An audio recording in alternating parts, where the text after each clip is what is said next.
Let's begin by reading the first 6 verses of chapter 3 once again. I think we should finish, hopefully we'll finish the first 6 verses of chapter 3 today.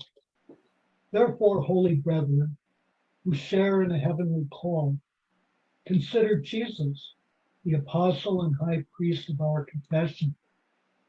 He was faithful to him who appointed him, just as Moses also was faithful in God's house. Yet Jesus has been counted worthy of as much more glory than Moses, as the builder of a house has more honor than the house. For every house is built by someone, but the builder of all things is God. Now Moses was faithful in all God's house as a servant, to testify to the things that were to be spoken later. But Christ was faithful over God's house as a son, and we are his house if we hold fast our confidence and pride in our hope. So last week we had discussed the continuity between Moses and Jesus. Now the author begins to stress discontinuity.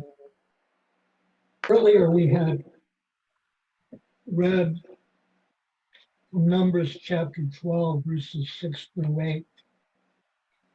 Let's quickly take a look at it again.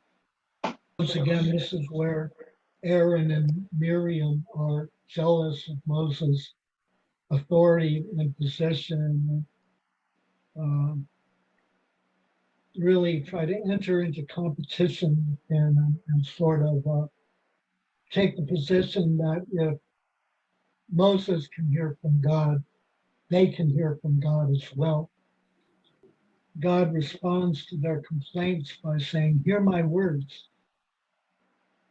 If there is a prophet among you, I, the Lord, make myself known to him in a vision.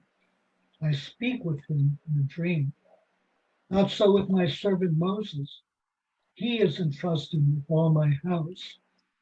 With him I speak mouth to mouth, clearly, and not in dark speech. And he beholds the form of the Lord. Why then were you not afraid to speak against my servant Moses?"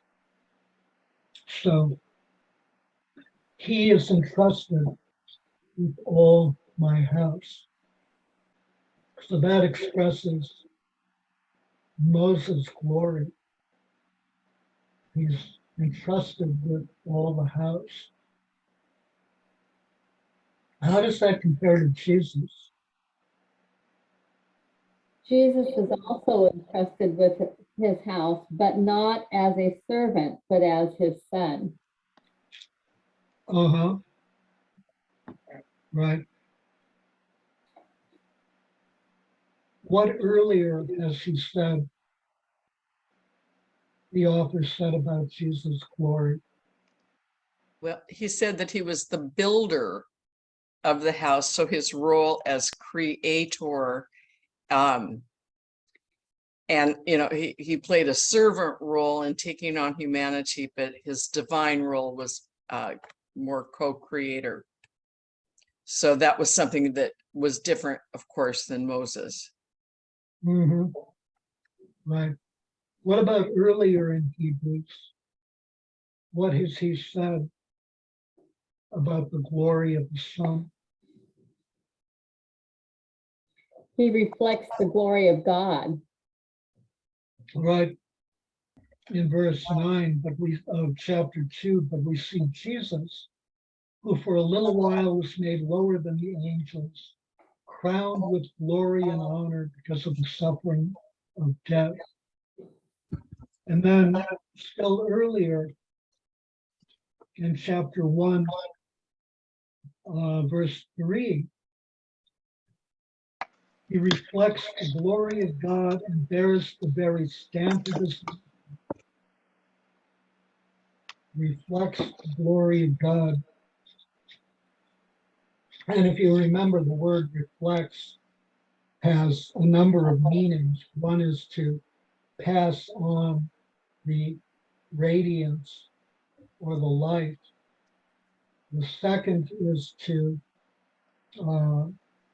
have its own light or radiance. And the third is to magnify the original light and radiance. So all three of those are possible. So what is the house? It's a church. Well, more Church is broadly, people. it's a community of people, so it's the people of God. It becomes the church in the new covenant. all who believe in him. Mhm. And Jesus always refers to holding a place in the Father's house for all those who believe and follow him, Mhm. which is in the wording that he uses with house. He then says, Moses was faithful in all God's house as a servant to testify to the things that were to be spoken later. So what does that mean? What does he testify to? What is his testimony? Jesus, to the coming of Jesus. How does he do that? Well, they use the word steward as well as servant, and it's just, to me, that suggests leadership and credibility among those that he is sort of the leader or the steward of the house, establishing credibility such that what he would speak later would be taken seriously or credibly. I'm going to read what the author wrote. But his primary task was to testify to what would be spoken later. God gave the law and worked miracles through Moses, yet Moses was called to point beyond himself to the far greater revelation of these prefigured, the final word that God would speak through his son. How does he testify to Christ? So one interpretation that has a fairly large number of supporters is that it's Moses who is the giver of the law, and that then is passed on to the people of God and becomes his testimony. Is that correct? Well, he's setting the foundation through the commandments that would be later fulfilled by Christ. So it's a typology in a way, in that sense. Set a prefiguration of what would come later with Christ. How is it a prefiguration? Well, Moses receiving the law and setting the foundation that would guide the Israel people, from the time forward, that would later, much later, actually be fulfilled by Christ, who came not to overturn the law, but to fulfill it, as he says, and to work with it, and talking about how the first two commandments are the most important. And so he's building on what Moses set in place foundationally, I think. I mean, the hard thing with that is that you can argue that he tore down more than he built. Christ, that is. That he tore down more of the law. Mm-hmm, right. Well, he tore down a lot of the things that went beyond the 10 Commandments, but I think what I pick up. No, the 10 Commandments are not the law. 10 Commandments of the Decalogue. There's a difference. They're a subset. And so the law includes basically all of the things defined in Leviticus and Deuteronomy. All 600 plus. Right, all 600 plus. So it includes the purity laws, which are, when we discussed the purity laws at some point a few weeks ago when we discussed the transition from the profane to the holy. The purity laws are essential to the process. Now, you can't sort of dismiss them, but Jesus dismissed them. Temple worship, temple worship is critical to the process. Without the temple and without sacrifice, there's nothing to offer God. And Jesus, on the one hand, preempted the temple and declared that he is in the temple.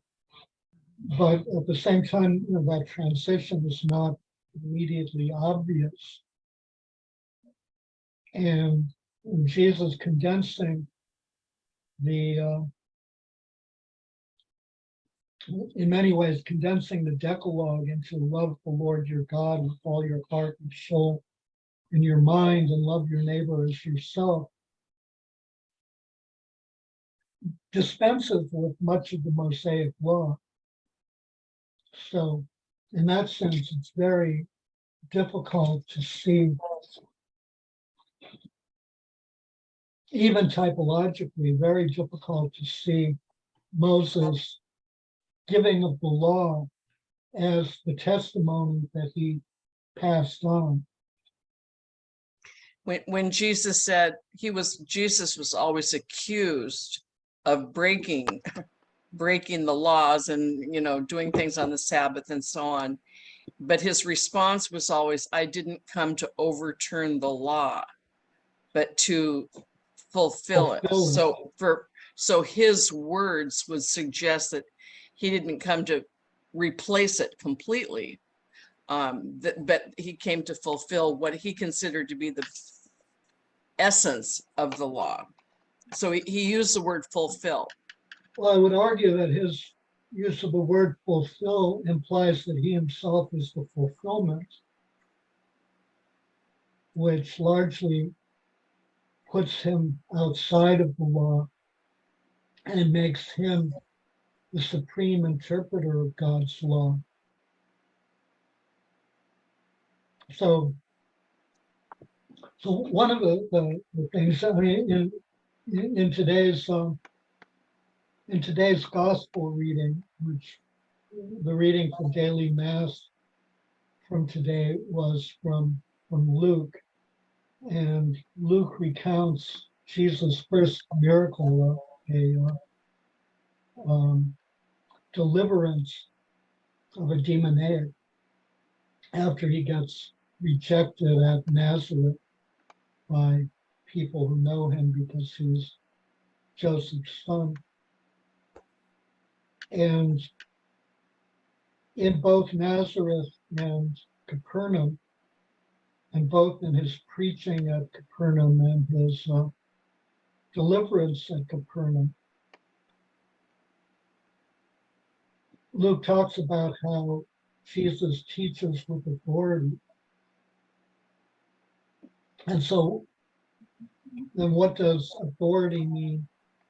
And what does Jesus mean, or what does Luke mean by that? And what he means in many ways, so if we look at the teaching on the law, and we see it expressed in the Mishnah, for example, which is written admittedly 2 centuries after Christ, but still reflects rabbinic debate, some of which was contemporary in Jesus' time. Particularly a large focus of the Mishnah is the opinions of Rabbi Shammai and Rabbi Hillel, both of whom were contemporaries of and slightly earlier than Jesus. And so we see this approach that is, sort of very traditional. You take what a rabbi has said and you basically use that, and you select the one that you agree with where there's disagreement. And you always stay within those very narrow traditional confines. The sort of striking thing about Jesus' teaching is that he always goes beyond the confines, doesn't stay within the confines, and transforms the confines. So, and he does that because he has authority. He's the authoritative interpreter of God's will. And so in some sense, when he says he's come to fulfill, what I would read him as saying, actually, is that he's come to transcend. He's come to be the definitive interpreter rather than an interpreter based on tradition. And in that sense, he does transform and transcend the law. As if we sort of look at it, we don't observe Mosaic law. We observe fundamentally, we observe almost none of the Mosaic law. Yeah, if you're excluding the 10 Commandments, you're excluding that as not being part of the law. Well, it's part of the law, but it's such a small part of the law that, it's a very small part of the law. The 10 Commandments. Mm-hmm. Yeah, it's not the focus of the law at all. So you're saying that most of the law has nothing to do with the 10 Commandments? Right.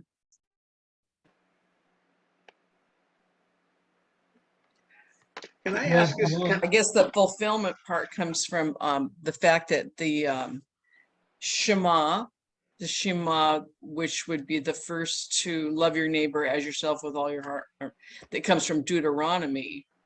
Right. I think that Jesus did want to preserve that. So whether you call it the law or something else, that he was saying that if you love your neighbor, if you love God with all your heart, mind, and soul, and if you love your neighbor as yourself, then all the rest of the commandments will fall into place. That the next 8 commandments are don't do this and don't do that and don't do this and don't do that. But you wouldn't do all those things if you authentically love God with all your heart, mind, and soul, and love your neighbor as yourself. But I think Jesus, he did retain those 2 commandments, saying that they were the most important, and that he wasn't going to recreate or replace them, but rather give them new meaning and give them a transcendent meaning. Right. That's certainly true, and especially giving a transcendent meaning. He redefines neighbor very clearly. A neighbor is a fellow Jew, or in the Mosaic law, or a longtime resident in the Holy Land. But that's true, but also remember that's a very small part of the law. So You mean Moses, numerically small? I mean, because there's 600 laws or something in the Old Testament of the Jewish people had all those. I don't know whether it was numerically small, and also considered not only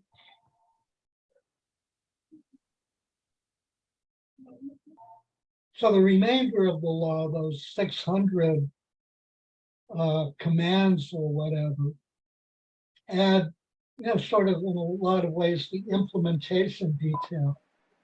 What is necessary to love the Lord your God? Yeah, What it's sort do of you have the to do? execution of it. What Yeah, do you have to do to please God?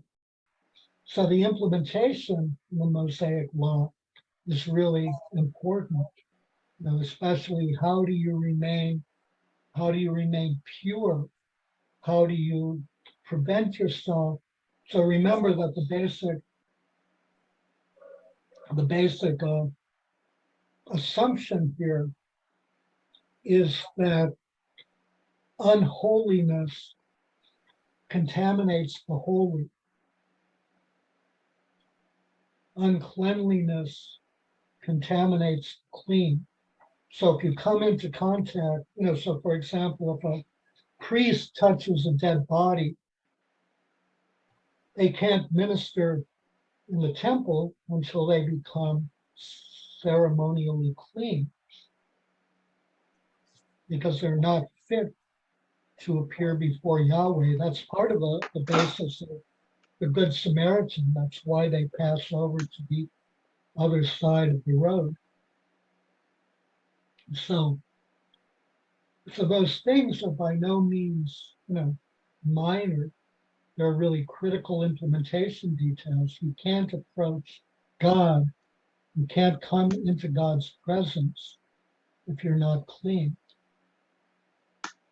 And so Jesus totally reverses that. When the holy comes into contact with the unholy becomes holy. When the unclean comes into contact with the unclean becomes clean. The critical point of the cleansing of the leper in St. Matthew's Gospel, which is Jesus' very first miracle as he comes down from the Sermon on the Mount. At least for me, it's very difficult to see the Mosaic law as the thing that Moses testifies to, given that it basically is all gone, other than the Decalogue. And I think along with most of the fathers, I would argue that if you reduce Christianity to the Decalogue, then you've taken away much of Christianity's meaning, actually almost all of Christianity's meaning. So if it's not the Decalogue, or not Decalogue, if it's not the law, then what might it be? What might Moses' testimony be? Well, what are the other kinds of possibilities?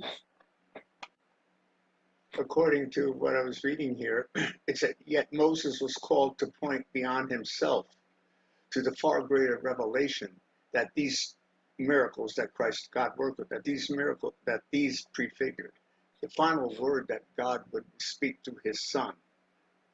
To me, I interpret that as meaning he's introducing the whole population to the fact that there is someone coming who's greater than I am, God himself. Uh-huh.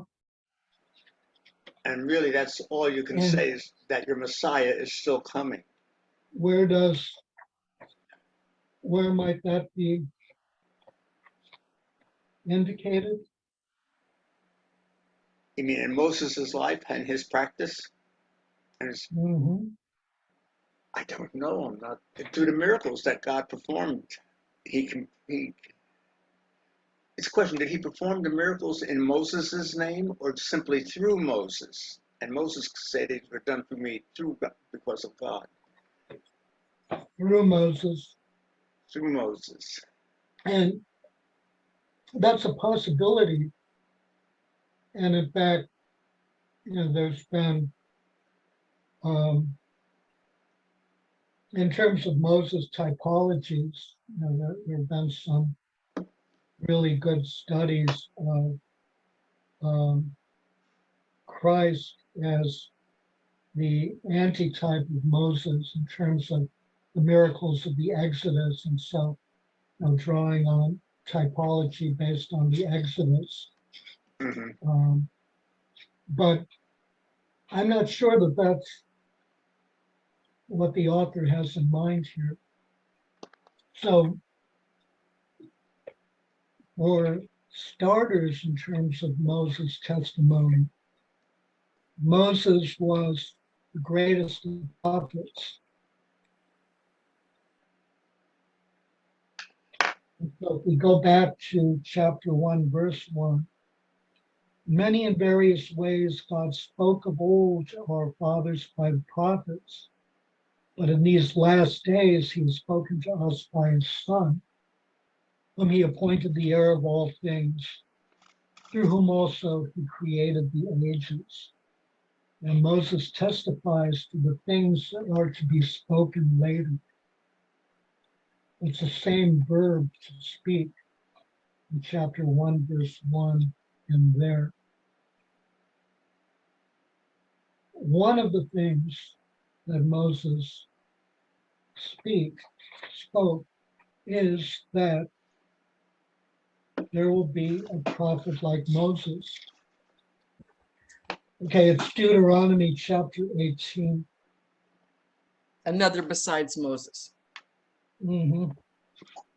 Well, this is probably way off, but I keep thinking about John the Baptist because laying the groundwork, creating the path and preparing people for what's coming next. So Right. that's quite a leap to go from Moses all the way to John the Baptist, Well- but that making well, the way straight for the Lord that comes after me. Actually, the correct leap for John the Baptist is Elijah. Oh, Elijah, of course. Yeah. Right. From You from directed the us. prophet, You directed us to Deuteronomy. What chapter? chapter 18, Verse? it's 15, yeah. Actually, let's start reading at verse 9 so that we We're coming to. sort of have some context. When you come into the land which the Lord your God gives you, you shall not learn to follow the abominable practices of those nations. There shall not be found among you anyone who burns his son or his daughter as an offering, anyone who practices divination, a soothsayer, or an augur, or a sorcerer, or a charmer, or a medium, or a wizard, or a necromancer. For whoever does these things is an abomination to the Lord. And because of these abominable practices, the Lord your God is driving them out before you. You shall be blameless before the Lord your God. For these nations which you are about to dispossess, give heed to soothsayers and to diviners. But as for you, the Lord your God has not allowed you to do so. The Lord your God will raise up for you a prophet like me from among you. So this is Moses speaking. Will raise up for you a prophet like me from among you, from your brethren. Him you shall heed, just as you desired of the Lord your God at Horeb on the day of the assembly, when you said, let me not hear again the voice of the Lord my God, or see this great fire anymore, lest I die. So notice sort of the context of a prophet like Moses. Why would there need to be a prophet like Moses? Obviously, because many of the commandments have fallen into whatever disuse. Not necessarily specifically human sacrifice, divination, whatever, but a lack of fidelity and idolatry has become common. And so a prophet like Moses is needed. So then remember, Jesus' indictment of the scribes and Pharisees. He calls them a rude and adulterous generation. And why are they adulterous? They're adulterous because adultery is a synonym for idolatry.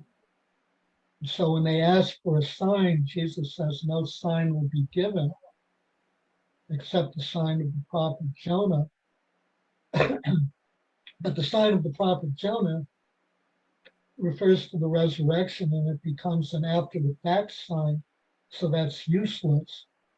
So what Jesus is actually saying is that no sign will be given because they themselves are the sign, because he's coming into an environment which is idolatrous, and they're the idolaters, they're the sign. So then Jesus is the prophet like Moses. Jesus, and notice Moses in speaking God's command says, him you shall heed. Notice how well the Israelites heeded Moses. Basically, not at all. So then that testimony is of a prophet like me, a prophet like Moses, who the people of God will heed.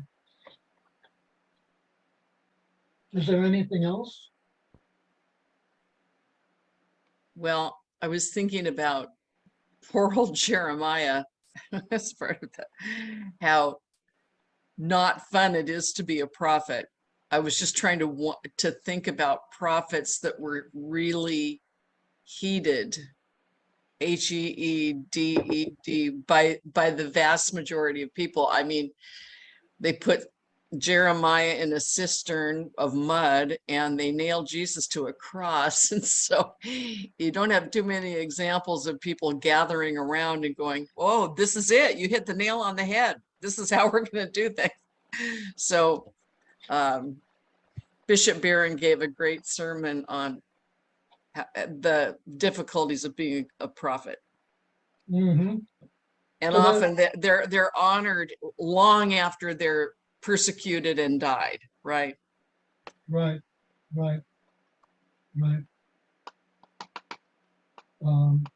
Although, I mean, in some sense, in terms of Jesus, yes, he was crucified by those who opposed him, but that remnant that didn't oppose him did heed and remain faithful and built the church. So in many ways, he, in that sense, is very atypical within, if you want to see Jesus within the prophetic tradition, and certainly he is in part in the prophetic tradition. I mean, in that sense, he's very atypical. Although he was killed, he also was heeded. The resurrection made quite a bit of difference. Was followed. Mm-hmm. Right. The resurrection, the resurrected Christ was that was the thing that basically built the whole faith and church on. Mm-hmm. Right. Okay, so with a prophet like Moses, we can then, so earlier you had mentioned typology gradient, and I was simply somewhat reluctant because it's easy to, sort of get unfocused and probably to depart from what the author had in mind. But if we keep a prophet like Moses in mind, then we can begin to return to typology in a somewhat more limited way. So what did Moses testify to that the author of Hebrews may have in mind typologically. So he's clearly focused on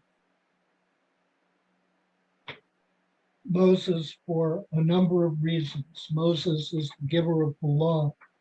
If people are going to abandon, Christian Jews will abandon Christianity, they're going to return to the law. The law is given by Moses.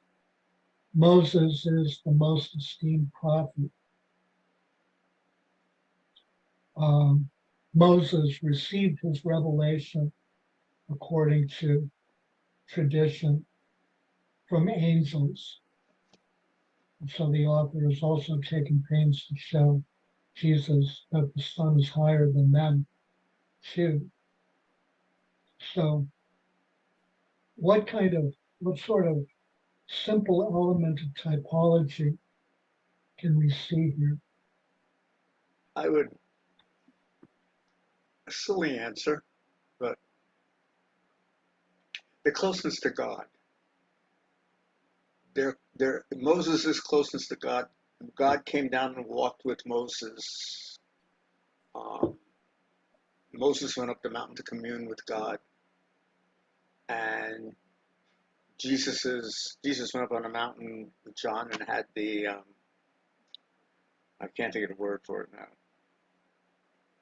What is it when the light shined on him, when Jesus? Transfiguration. Transfiguration, thank you. They both, perhaps in Jewish history, perhaps they both were uniquely close to God. Jesus is understandable, but for the closeness of Moses, that was exceptional. Mm-hmm. That's the best I can come up with. Mm-hmm. I Okay. think that makes a lot of sense because it's you might ask, why was it when Christ was transfigured on the mountain that it was Moses and Elijah? You know, of all that could be select, they were the ones that appeared. I never thought of that. Mm-hmm. So that makes a statement about their importance, or as you say, their closeness to God. Whatever word you want, their significance, I guess, in the overall unfolding story. I would say their selection by God. That's what I would say. Not necessarily closeness, but Moses was selected. Jesus was selected to come to earth, Right. as I understand it.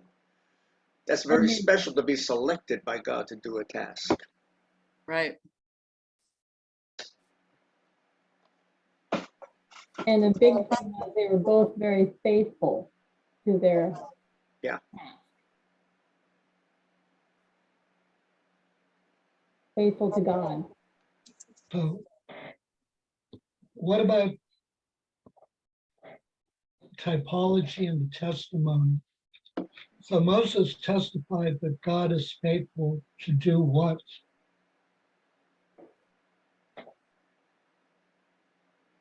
I don't know. To bring his people out of slavery, and Moses would be bringing people out of slavery from virtual slavery in Egypt, whereas Jesus would be bringing people out of slavery to sin. That's what, and I'm sorry. Bringing them to what? To free them from the shackles of slavery. And it was just different forms of slavery that they were being freed from. Moses was doing it more literally in terms of freeing. They were physically enslaved by another power, another people. And Jesus coming, you know, people thinking that Jesus was coming to free them from Roman rule, and Jesus clarifying that it came to save all people from the slavery to sin. So that, but it's still freedom is still coming out of bondage in a different form. And I take a lot of this from Matthew Leonard and from all my Bible study with Matthew Leonard, who loves typology, but Mhm. the different forms of slavery and setting people free, from whatever it is that's enslaving them, whether it's their oppressors or whether it's from their own afflictions and addictions and so on. Can I add something to that? Sure. Uh-huh. The coming out of Egypt, they were going to a promised land. Coming out of sin, Right, exactly. Hmm? They were going to the promised land, the land overflowing with milk and honey. Yes. And isn't that another definition in the spiritual sense, a prelude to heaven for those who follow Jesus, from one slavery, from the slavery of sin, hell, to salvation? Another promised land, for lack of a better way to say it.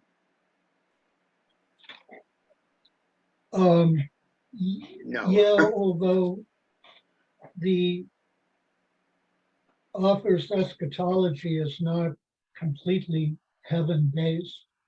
Okay. So we have that one element. We have Moses brings his people out of bondage in Egypt, and in chapter 2, verse 15, the Son delivers all those who through fear of death were subject to lifelong bondage. Mhm. So we can see that typologically Moses testifies to that by leading his people out of bondage. He's also leading them somewhere. That somewhere is the promised land, the land overflowing with milk and honey. Although we haven't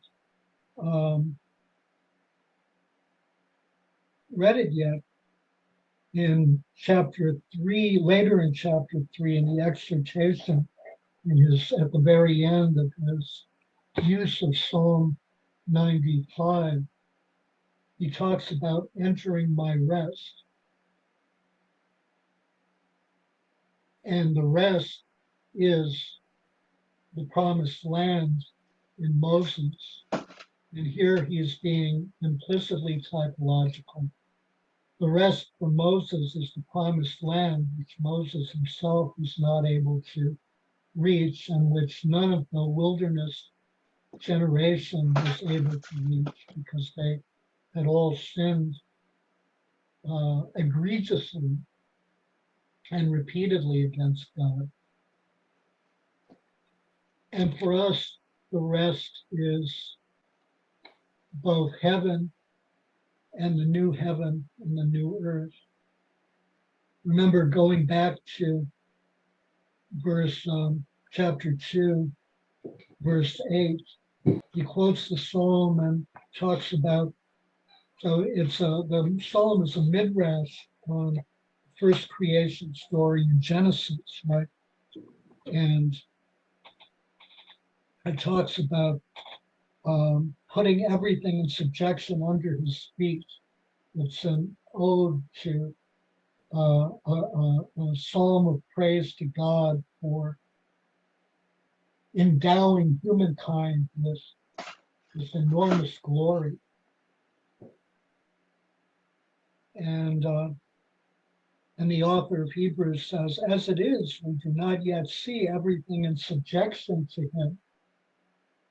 So he's saying that, and so this is a commentary on dominion, the dominion given to humankind.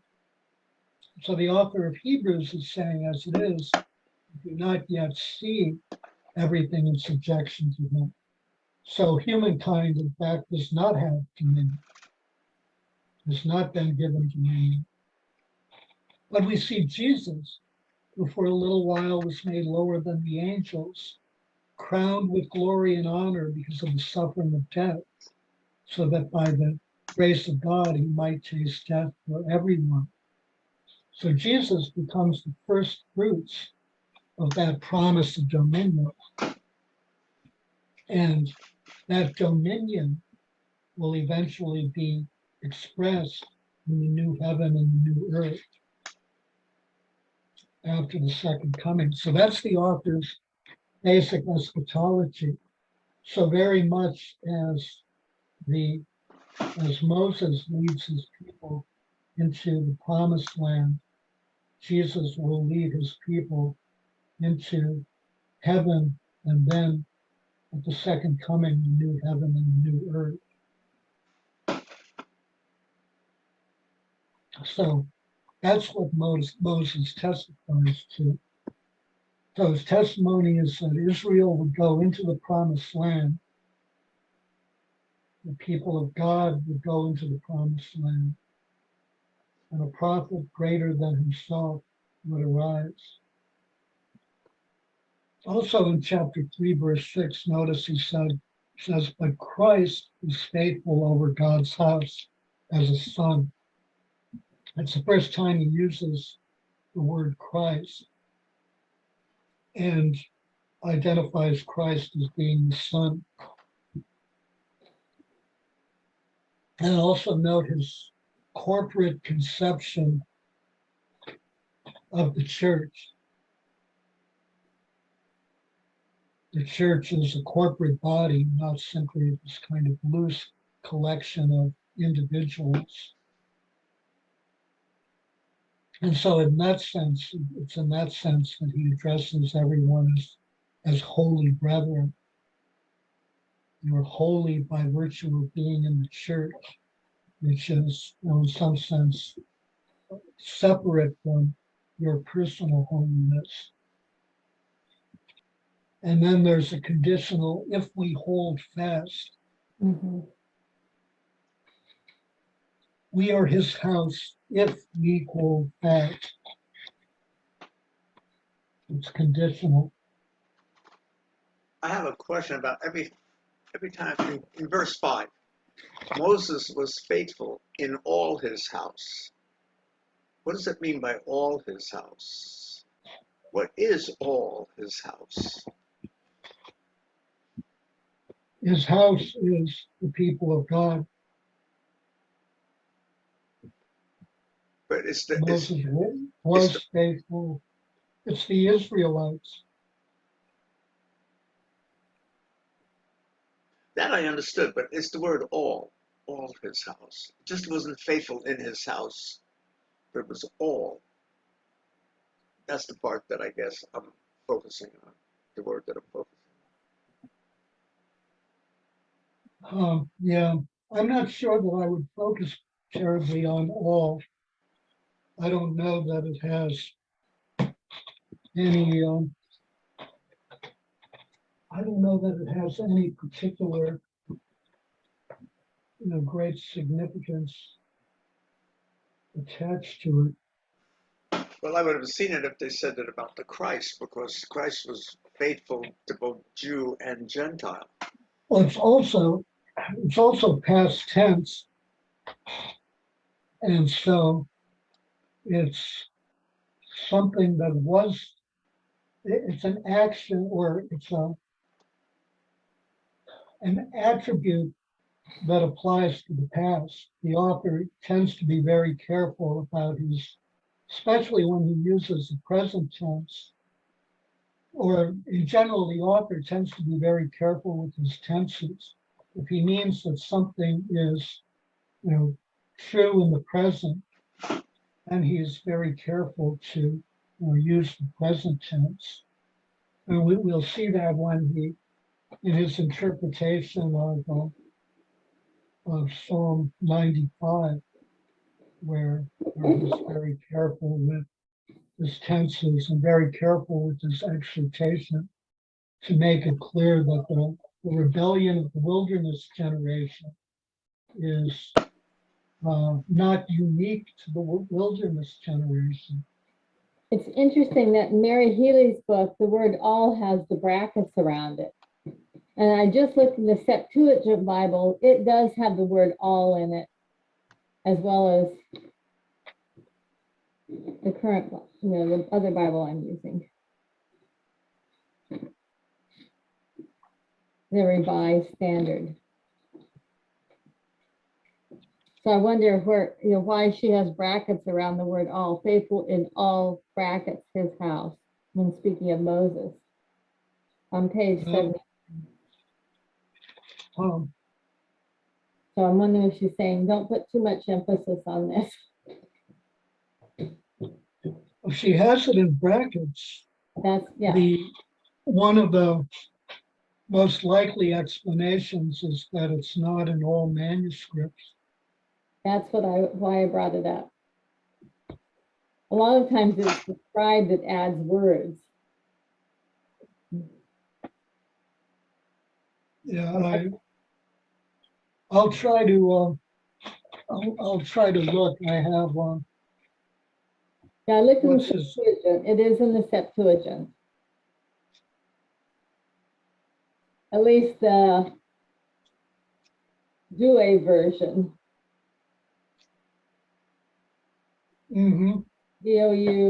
Douay.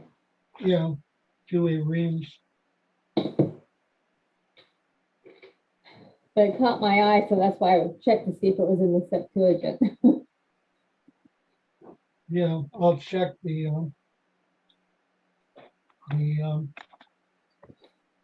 I'll hopefully remember to check Yeah. the Greek New Testament to see what variations there are.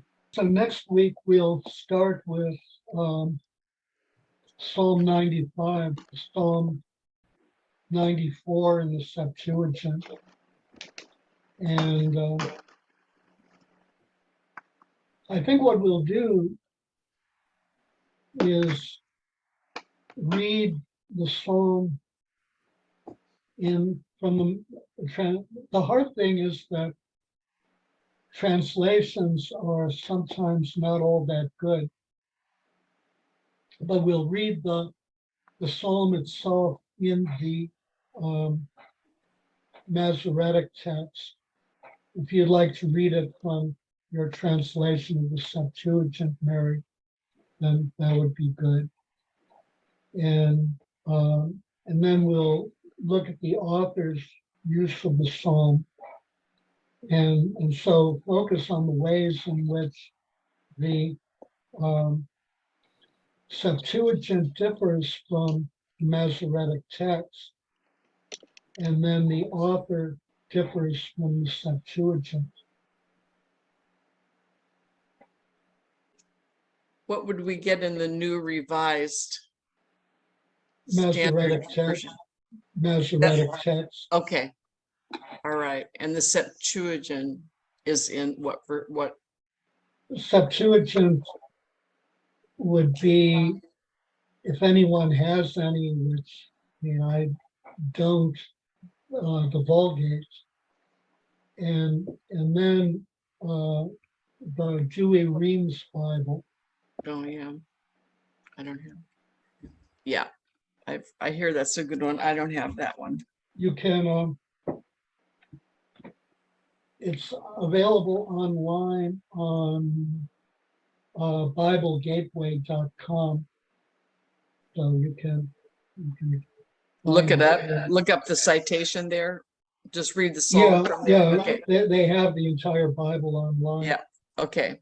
And actually, and then also if you want to download a copy of the Septuagint, it's also available on Internet Archive. There's significant enough differences between them to be Yeah, yes, there significant. are. There's a translation published in 1851 Right. done by someone named Lancelot Brenton. Mm. That's available on Internet Archive. I have a question. I just quickly scanned Psalm 95, and what am I looking for when I read it in depth?